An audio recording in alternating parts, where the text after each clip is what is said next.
Hi guys, this is Pam Barnes with Marketing Navy. It is so good to see every one of you today. Thank you so much for following and going on my page and allowing us to be able to help you. Today we're talking about websites, and this is really for the do-it-yourselfers, but I've also got some tips and tricks. Well, I don't really like those words, but I have some insight on some other programs if you really like doing marketing and you want to be more of a developer. But anyways, okay, so let's just go right in. Today we're going to start with hosting.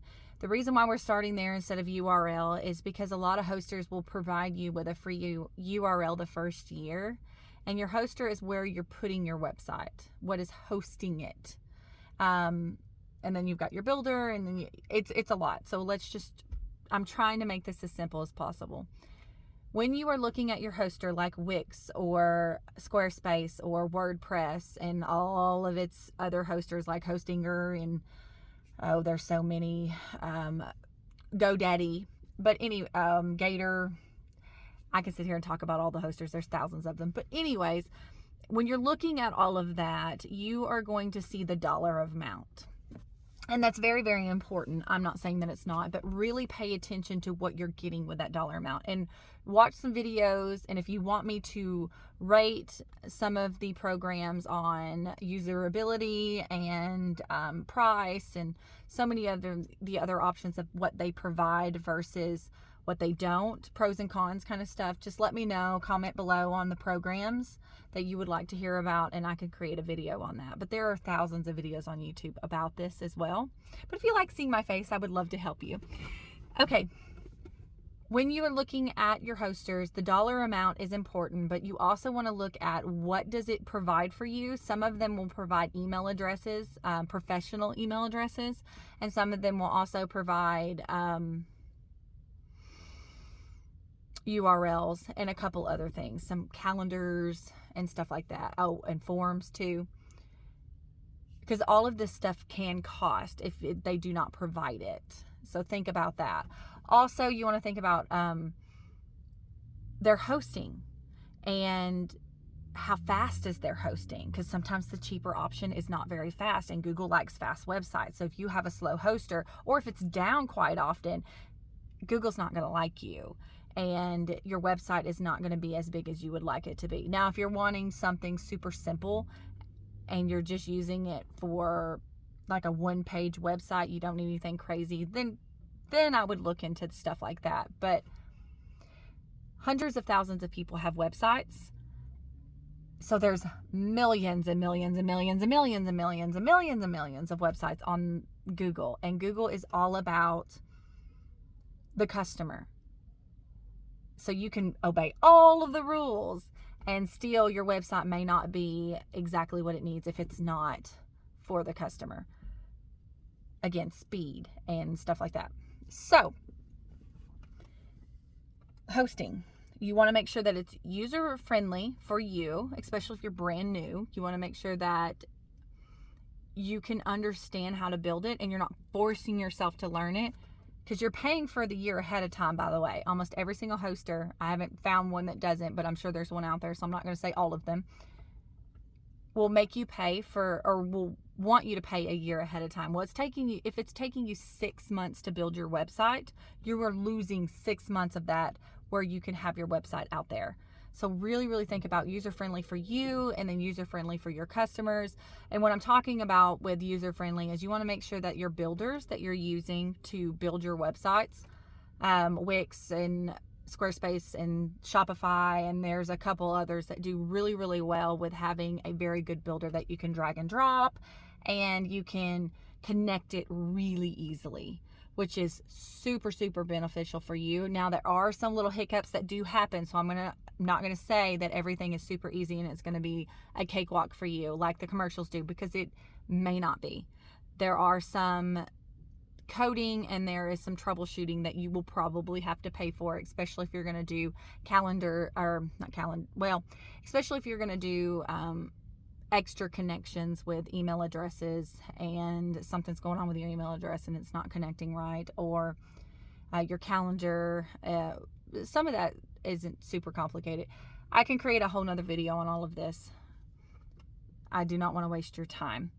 So I need to quit saying that, by the way. Next time, I want somebody to actually write in here how many times I say so. So I can get better at that. There you go. Okay.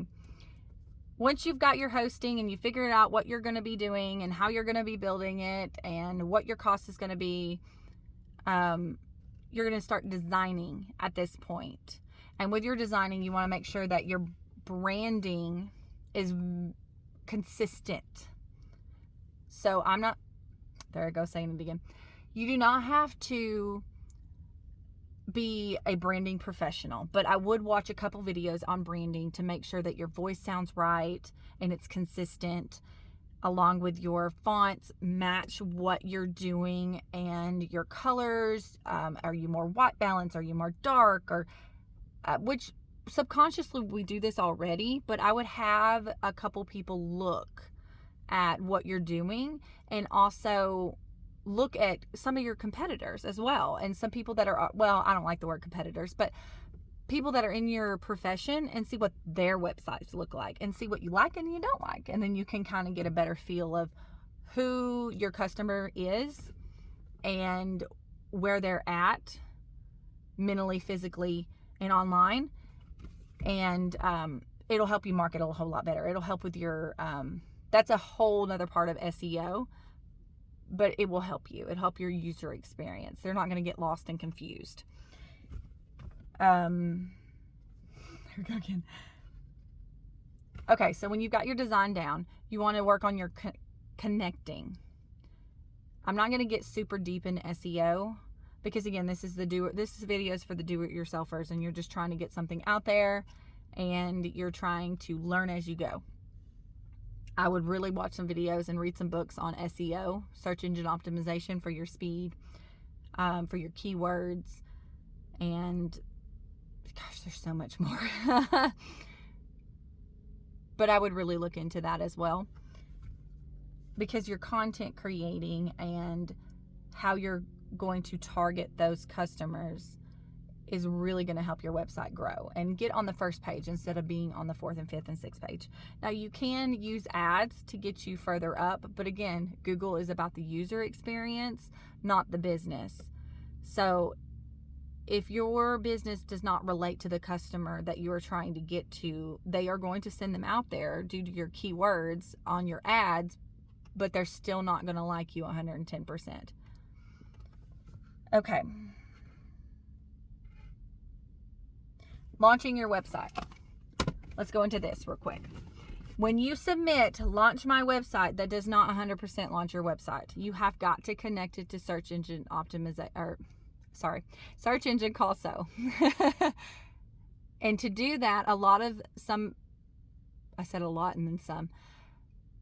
Quite a few of the builders give you options to do that, and they help you and walk you step by step how to do that. It's not as complicated as setting up some of your emails and stuff like that. So understand that it's not complicated, but you also want to make sure that you get your site mapping done after you submit it to Search Console, so you can see if you have any 404 errors. What this means for people that don't understand is you have a website that doesn't work. Not the full website, but you have a website page that doesn't work. So it's saying that you're going to go to your services and it doesn't go to your services. It says the page doesn't exist. That's a very simple 404 error, but there are some light 404s, or there's other abbreviations for all of that, but there are other things that you didn't think about that would cause a 404 error. So I would really suggest that you build your website, get it where you want it to be, and then submit it to somebody that does what I do, a web developer that's going to help you speed it up and optimize it better. And I'm not saying that you're not amazing and great and wonderful, but you always want a second set of eyes on what you're doing, and a third set, and a fourth set, and a fifth set, and a sixth set. And then you want to keep looking at it regularly just to make sure that it's doing what it's supposed to and you don't have any of those errors. And Google likes you as much as possible, because if Google likes you, people can find you.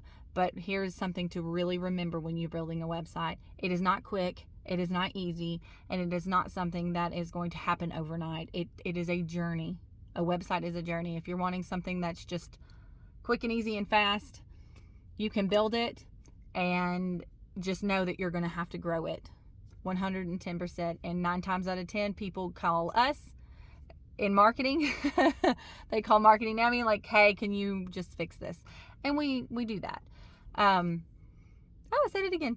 But anyways, I really hope this helped, and I really appreciate your time. And I was trying to keep this under 10 minutes. It's a little over that.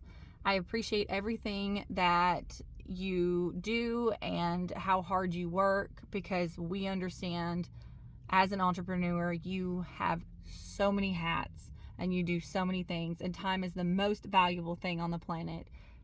And you spend 90% of your time in your business to make it grow. We appreciate you. We see you. We hope you have an amazing day. And if you ever need anything at all, go to marketingnavy.com and let us know what you're needing, and I know we can help you. Bye, guys.